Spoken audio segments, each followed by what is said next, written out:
warahmatullahi wabarakatuh. Perkenalkan, nama saya Fidi Irwanda, NIM 18060051. Video ini saya presentasikan untuk melengkapi mata kuliah Ekonomi Pembangunan 2 dengan dosen pembimbing yaitu Bapak Dr. Alphonse Trianto, SEME. Materi kita pada hari ini yaitu tentang lingkungan dan pembangunan. Baiklah, kita masuk pada materi yang pertama yaitu lingkungan dan pembangunan. Apa permasalahan dasar dari lingkungan dan pembangunan tersebut? Poin yang pertama yaitu ekonomi lingkungan. Kehidupan dari setengah lebih penduduk yang aktif secara ekonomi di negara-negara berkembang bergantung pada lingkungan melalui kegiatan pertanian dan lainnya untuk memenuhi kebutuhan hidupnya sehari-hari. Pada poin ini, pentingnya menjaga kelestarian lingkungan hidup, kualitas lingkungan yang mempengaruhi dan dipengaruhi oleh pembangunan ekonomi. Kerusakan atau degradasi lingkungan juga dapat menurunkan pembangunan ekonomi dengan beban biaya yang tinggi yang ditanggung oleh negara.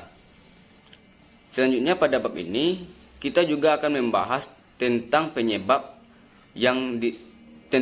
dan konsekuensi ekonomi dari krisis lingkungan dan mengeksplorasi potensi solusi atas siklus kemiskinan dan degradasi sumber daya alam.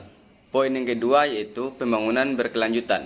Istilah berkelanjutan mencerminkan pentingnya keseimbangan antara pertumbuhan ekonomi dan pelestarian lingkungan.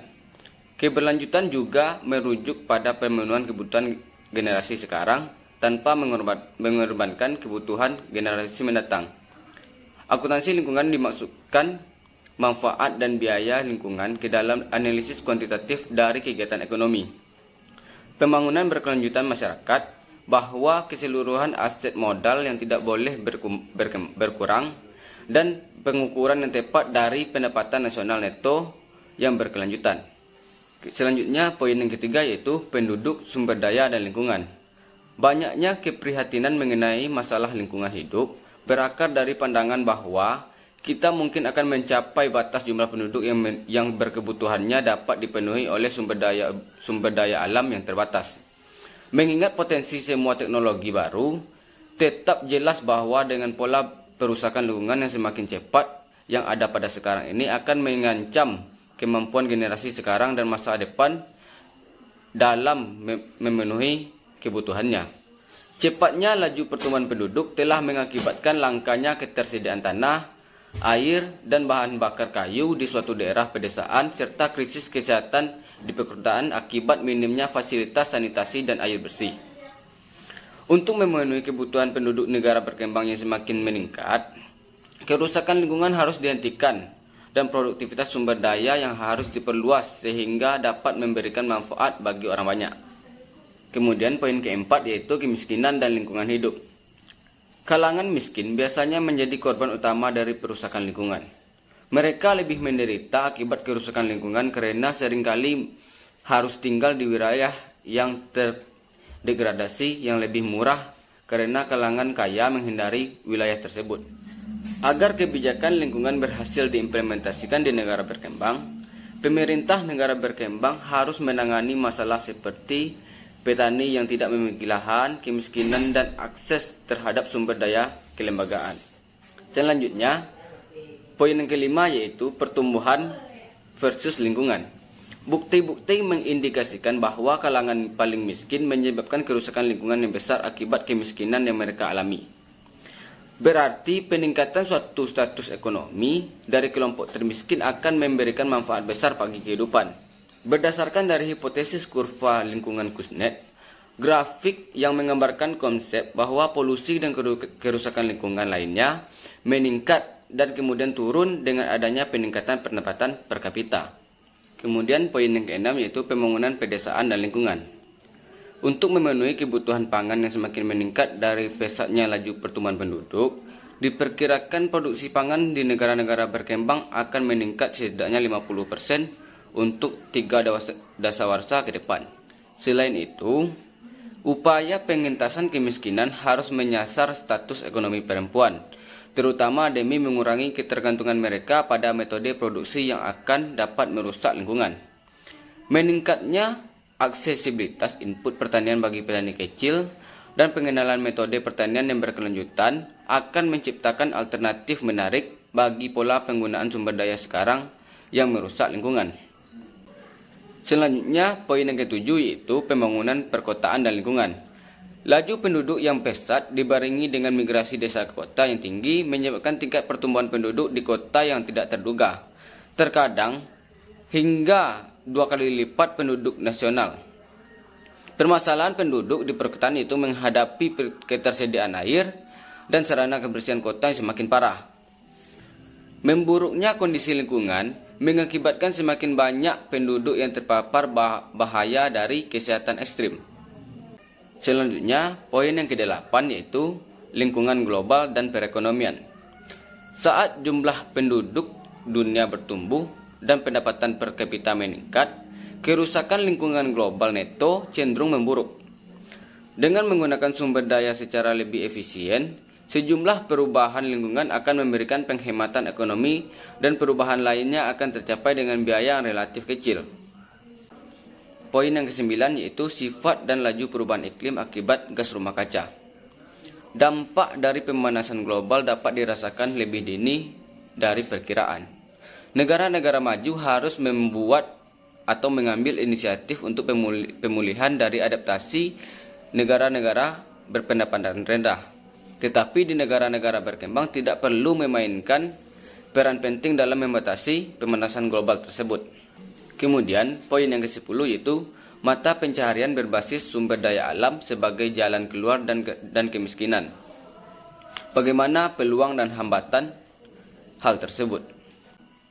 Lebih dari setengah penduduk yang aktif secara ekonomi di negara-negara berkembang bergantung pada sektor pertanian, perburuan, dan kehutanan. Sangatlah penting bagi mayoritas kalangan miskin dan melalui kondisi kebijakan yang tepat dapat menawarkan jalan keluar dari kemiskinan tersebut. Namun, akses terhadap manfaat sumber daya lingkungan seringkali tidak adil dan dalam beberapa kasus sering terparah. Selanjutnya, poin yang ke-11 yaitu cakupan kerusakan lingkungan yang berasal dari ranah domestik suatu tinjauan.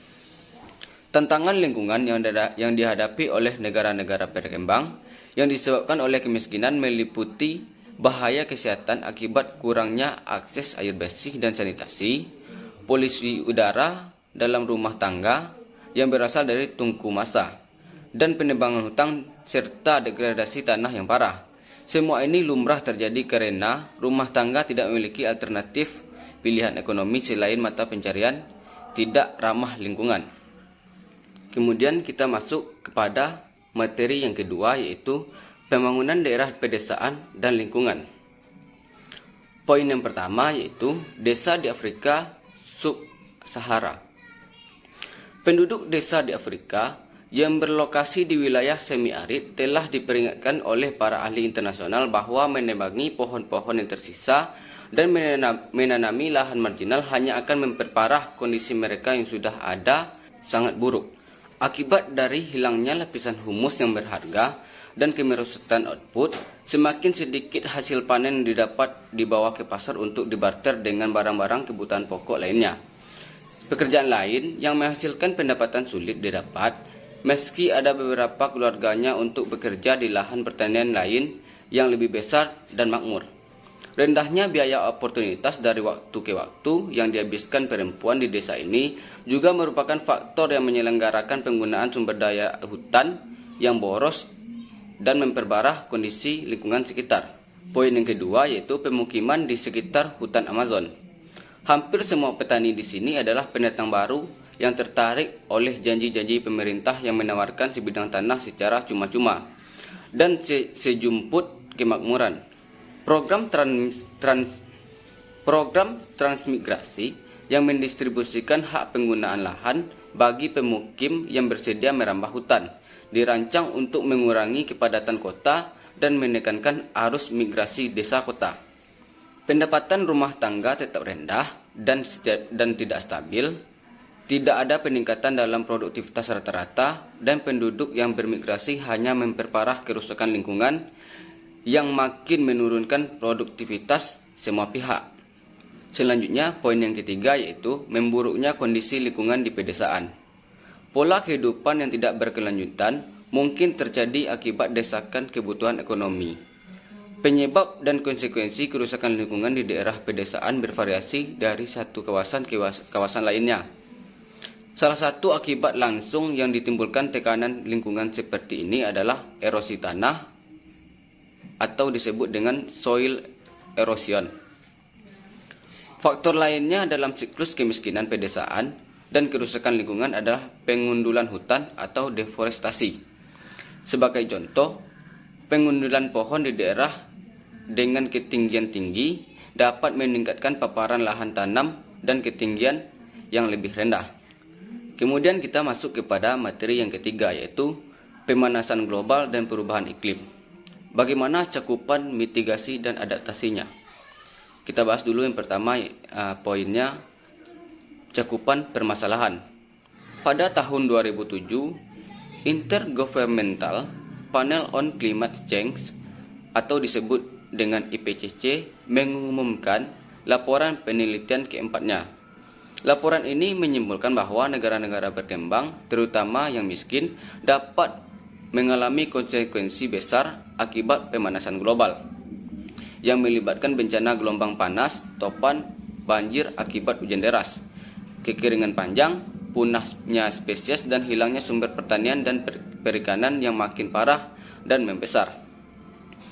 Dampak terburuk mungkin akan dirasakan oleh kalangan miskin yang sangat bergantung pada sumber daya alam, termasuk pertanian yang ada di hutan. Sebagian analisis memprediksi bahwa selain dampak lingkungan langsung, tekanan sosial yang disebabkan oleh makin langkanya sumber daya mungkin berakibat pada maraknya konflik dan lagi-lagi kalangan miskin yang menjadi korban. Yang kedua yaitu mitigasi. Banyaknya strategi yang diajukan untuk memitigasi emisi, antara lain menciptakan pasar karbon, pajak atas karbon, dan subsidi untuk mempercepat kemajuan teknologi. Pemanasan global pada dasarnya, tetapi tidak selalu, merupakan permasalahan yang disebabkan oleh negara maju. Hal ini disebabkan oleh banyak hal, tetapi pertumbuhan industri yang sangat pesat di Asia sudah menjadi faktor utama, dan hal ini akan makin parah dengan adanya rencana ekspansi pembangkit listrik tenaga batu bara di Cina, India, dan negara-negara lainnya. Yang ketiga yaitu adaptasi. Perubahan iklim yang cukup signifikan kini menjadi hal yang tak terelakkan. Oleh karena itu, adaptasi terhadap perubahan iklim di negara-negara berkembang dipandang perlu dalam melindungi kehidupan dan mendapatkan manfaat pembangunan. Adaptasi ini bisa mengambil dua bentuk. Yang pertama yaitu adaptasi terencana atau kebijakan yang dilakukan oleh pemerintah. Dan adaptasi yang kedua yaitu adaptasi otonom atau pribadi yang langsung dilakukan oleh rumah tangga, pertanian, perusahaan dalam merespon perubahan iklim yang mereka alami atau antisipasi. Kemudian kita masuk kepada materi yang keempat yaitu model ekonomi dari permasalahan lingkungan. Poin yang pertama yaitu sumber daya milik pribadi. Dalam masing-masing model, kegagalan pasar untuk memperhitungkan eksternalitas lingkungan dipandang dalam rangka dalam mengatasi atau menghindari inefisiensi. Teori-teori neoklasik yang diterapkan terhadap masalah lingkungan menentukan syarat yang harus dipenuhi demi terciptanya alokasi sumber daya secara efisien. Dan bagaimana kegagalan pasar dapat menimbulkan berbagai bentuk inefisiensi dan menyodorkan sejumlah usulan untuk mengoreksi distorsi tersebut. Pasar hak milik yang sempurna dicirikan oleh 4 kondisi. Yang pertama yaitu universitas, yang kedua eksklusivitas, yang ketiga dapat ditransfer, yang keempat dapat diberlakukan. Berdasarkan keempat kondisi tersebut, pemilik sumber daya yang langka memiliki insentif ekonomi untuk memaksimalkan manfaat neto dari penjualan dan penggunaannya. Poin yang kedua yaitu sumber daya milik bersama. Jika suatu sumber daya langka, seperti tanah yang subur, dimiliki oleh masyarakat dan tersedia gratis bagi semua pihak, katakanlah untuk kepentingan pertanian atau pengembalaan ternak, seperti halnya sumber daya milik bersama. Beban kerja dibagi secara merata di antara para pekerja, masing-masing pekerja menghasilkan produk rata-rata. Total manfaat neto dari lahan tersebut akan lebih rendah dalam sistem kepemilikan bersama. terkecuali para pekerja dapat mengatur keputusan penggunaan sumber daya mereka melalui kerja bersama. Umumnya, jika lahan dimiliki secara bersama, setiap pekerja mampu menyediakan seluruh produk dari hasil kerjanya, yang sama dengan produk rata-rata seluruh tenaga kerja. Terdapat sejumlah alasan lain mengapa individu yang menggunakan sumber daya milik publik atau bersama mungkin akan menggunakan secara efisien dalam konteks sistem pertanian di negara-negara berkembang. Kemudian selanjutnya kepada materi yang ketiga, yaitu barang publik dan kerugian publik. Bagaimana degradasi lingkungan regional dan masalah penumpang gratis? Lahan milik bersama menciptakan eksternalitas negatif dengan cara menurunkan pengembalian yang diterima oleh seluruh tenaga kerja tanpa memberikan kompensasi apapun. Suatu eksternalitas terjadi ketika perilaku konsumsi atau produksi seseorang berdampak pada orang lain tanpa adanya kompensasi. Dalam banyak hal, internalisasi dan dari eksternalitas tidak mudah untuk dilakukan. Hal ini berlaku terutama saat konsekuensi suatu tindakan individu menghasilkan kebaikan atau barang publik ataupun kerugian publik. Barang publik ini adalah segala hal yang memberikan manfaat bagi semua orang dan ketersediaannya tidak akan mengurangi jika dinikmati secara bersama-sama dengan orang lain. Sedangkan kerugian publik adalah produk atau kondisi yang mengurangi kesejahteraan orang lain yang jatahnya tidak berkurang apabila digunakan secara bersama-sama. Poin yang keempat yaitu keterbatasan kerangka kerja barang publik. Mekanisme penetapan harga barang publik tentu saja adalah bagaimana mengetahui tingkat harga yang harus dibebankan. Masyarakat tidak memiliki insentif untuk memikirkan berapa banyak manfaat yang akan mereka dapatkan dari suatu sistem barang publik karena dengan mengelak pembayaran. Mereka bisa menumpang gratis pada kontribusi orang lain dan terhindar dari membayar harga yang menjadi bagian penuh dari mereka sendiri. Selanjutnya, materi yang kelima yaitu pembangunan perkotaan dan lingkungan. Poin yang pertama yaitu masalah lingkungan pada pemukiman kumuh perkotaan. Kehidupan sehari-hari penduduk miskin di pemukiman kumuh perkotaan serupa dengan kehidupan penduduk miskin di daerah pedesaan. Karena kalangan miskin perkotaan kurang mampu untuk melindungi diri dari dampak negatif lingkungan yang tidak sehat ketimbang kalangan kaya. Mereka lebih berisiko terkena konsekuensi serius akibat degradasi lingkungan.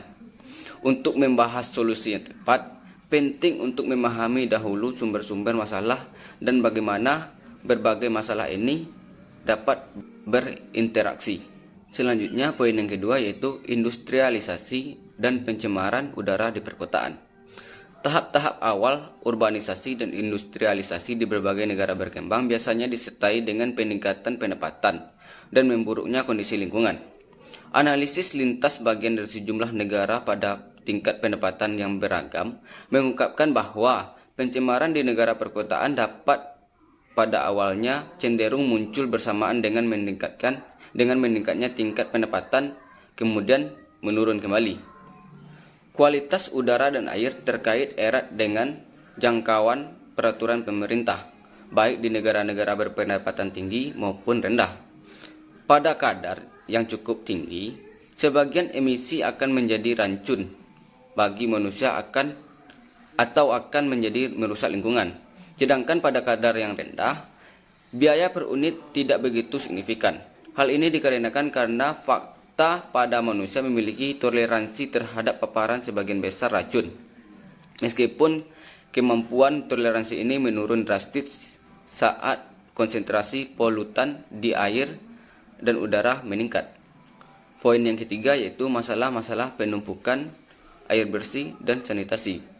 Ancaman peningkatan kadar polusi dari emisi industri terhadap kesehatan penduduk kota di negara-negara berkembang. Dua faktor yang paling penting yang berdampak pada kesehatan kalangan miskin kota adalah minimnya akses air bersih dan kurangnya sanitasi. Tinggi pada umumnya telah memiliki akses yang baik ke layanan publik maupun swasta.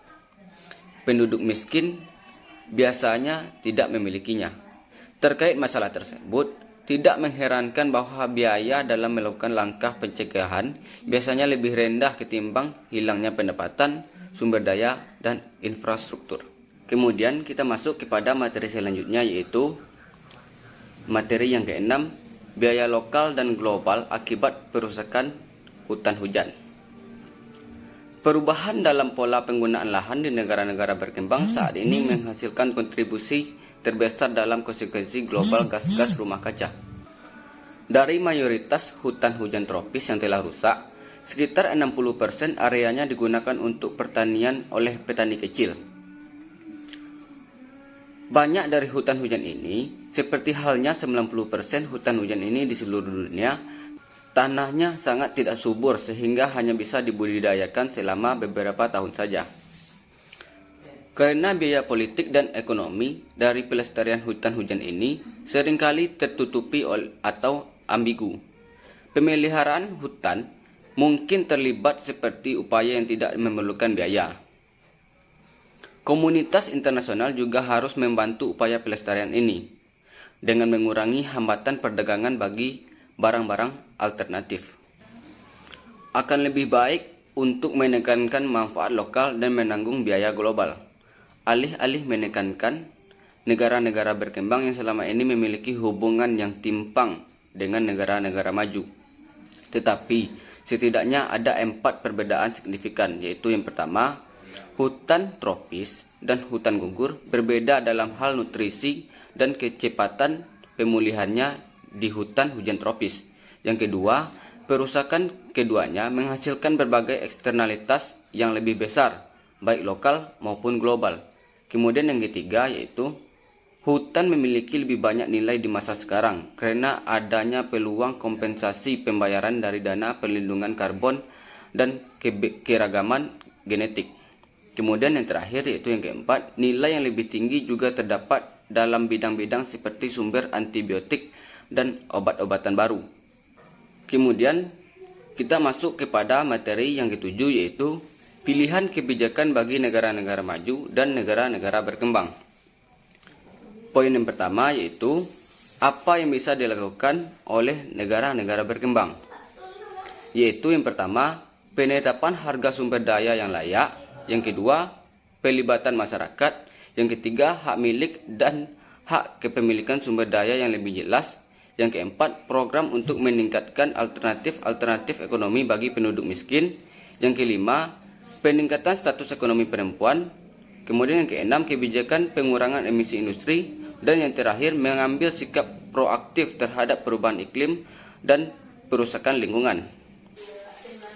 Poin yang kedua yaitu, apa yang bisa dilakukan oleh negara-negara maju untuk membantu negara-negara berkembang.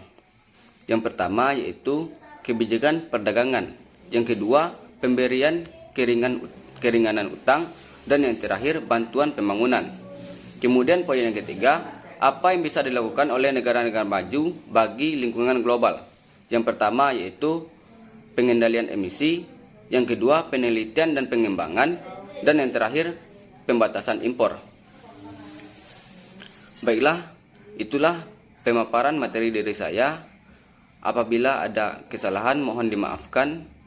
Saya akhiri dengan wabillahi taufik wal hidayah. Assalamualaikum warahmatullahi wabarakatuh.